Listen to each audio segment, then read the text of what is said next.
আমি হচ্ছে এই সিনেমাটার পরিচালক। আমার দায়িত্ব হচ্ছে যে সবাইকে জানানো, সবাইকে এখানে ইনভাইট করে নিয়ে আসা বা তাদেরকে বলা যে ফেস্টিভ্যাল থাকার কারণ হয় কি যে যখন সেলিব্রিটিরা হচ্ছে এখানে উপস্থিত থাকতো তখন দেখা যাচ্ছে ওদের কারণে অডিয়েন্স আরও এখানে দেখতে আসতো।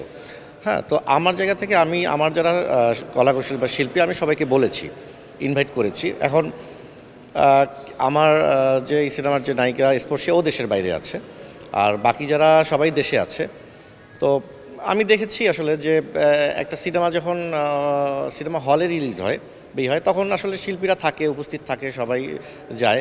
কিন্তু ফেস্টিভ্যালের ক্ষেত্রে আমার কাছে মনে হলো এইটা বিষয়টা নিয়ে একটু উদাসীন আছে, মানে এই ব্যাপারটা একটু গুরুত্ব কম আছে আমার কাছে মনে হচ্ছে, আমি জানি না শিওর কিনা। কিন্তু ফেস্টিভ্যালগুলোতে আসলে থাকা উচিত, কারণ এটা বাংলাদেশের ফেস্টিভ্যাল, একটা ইন্টারন্যাশনাল ফেস্টিভ্যাল, এখানে আরও নানান কান্ট্রিজ ছবি চলতেছে, বা এই সিনেমাটা হয়তো দেশের বাইরেও সিলেক্টেড হইতে পারে।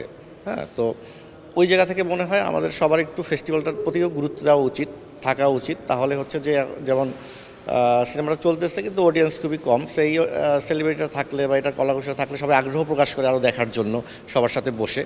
তো এটা আমি শুধু আমার না, সব মানে অভিনয় শিল্পী এবং কলাকুশলীদের আমি অনুরোধ করব যে ফেস্টিভ্যালগুলোতে আপনারা একটু মানে এটাকে একটু গুরুত্ব দিয়ে এটা আপনারা থাকলে তাহলে হচ্ছে যে সামনে আরও অনেক ফেস্টিভ্যাল করার আগ্রহ সবার তৈরি হবে, বা ফেস্টিভ্যাল কেন্দ্রিক সিনেমা নির্মাণে সবাই আরও এগিয়ে আসবে।